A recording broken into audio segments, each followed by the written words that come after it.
Hello and welcome to KCAC, bringing you 7 minutes of good news.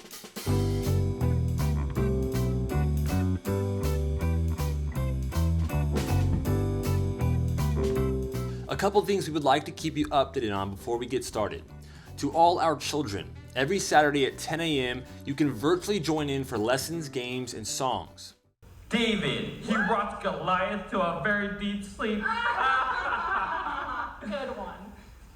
Now, speaking of David, I actually have a story about David to tell you guys today. For all ages, remember to stay faithful in your tithe and offering.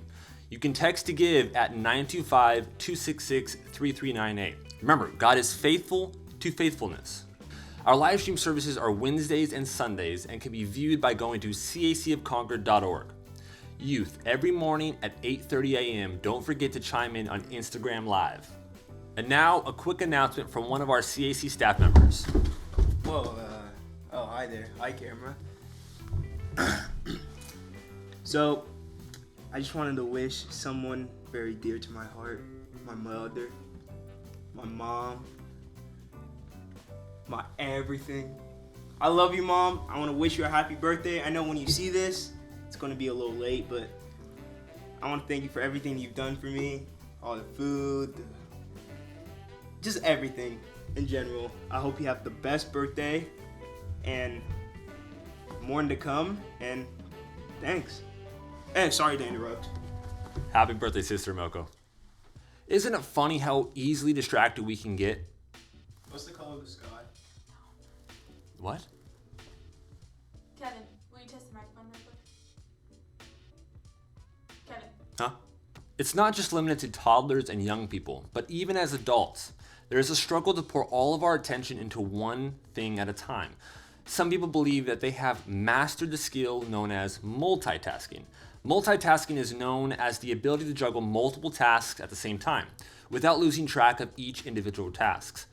Studies show that 2% of the Earth's population can multitask successfully.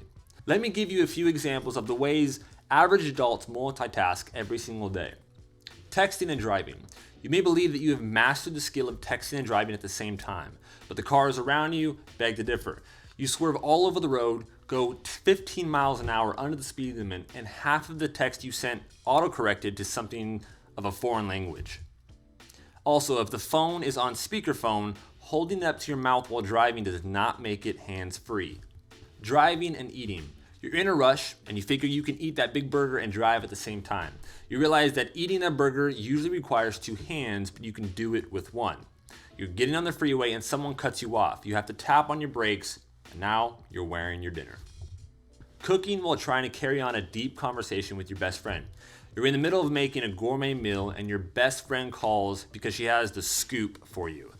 Because the info is so juicy, you completely forget about the food on the stovetop, and now it's smoking and the fire alarm is going off. Doing homework but trying to socialize at the same time. You procrastinated. Your finals are tomorrow and you have not typed a single word on that expected assignment. You told your friends last week to come over for pizza tonight, thinking you'd have that assignment done. You don't want to flake on your friends, so you believe you can accomplish them at the same time.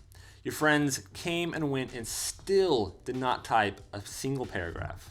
I mean, there are much greater things we attempt to juggle, but these are just a few things that we do on a daily basis. We are all guilty of taking on more than we can handle at times. Distractions are everywhere, but distractions are nothing new. There are several examples in the Bible of men and women that faced distractions. No, they didn't have Instagram, Twitter, or Facebook, but they faced distractions such as doubt, fear, temptation, and lust. Here are a few examples that come to mind. Peter was called out by Jesus to walk on water, and while doing so, something as simple as the wind around him and the water beneath him caused him to sink. The Israelites, God led them out of Egypt and parted the Red Sea for them to cross on dry land, and they still believed they were better in Egypt because of their hunger. Samson was given the gift of strength from God himself and still became weak at the sight of Delilah.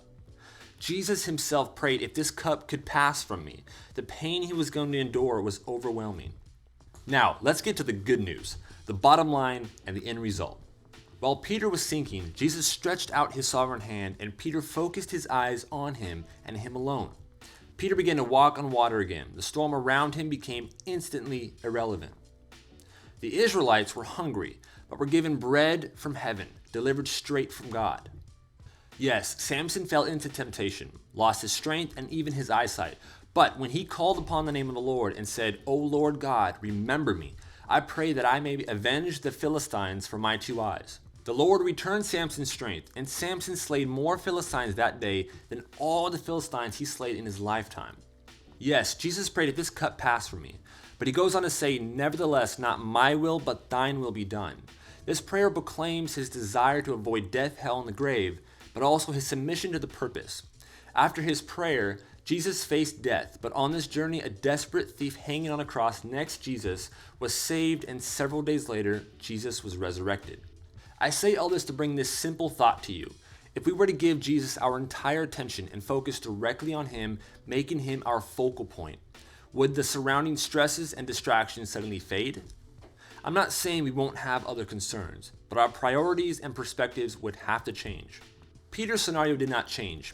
It was always him, Jesus, and the water. But as soon as his eyes met Jesus' eyes, he was focused solely on the peacemaker. His circumstances became a whole lot different. Jesus is the answer. Jesus is the light at the end of the tunnel. Jesus is only a prayer away. Isaiah 26:4 says, "Trust ye in the Lord forever, for in the Lord Jehovah is everlasting strength." If you have any prayer requests or comments, feel free to reach out to us at outreach@cacofconcord.org. We'd love to hear from you. If you haven't yet, please like this video and subscribe to our channel for more good news. And remember, keep your eyes on the prize. See you next week.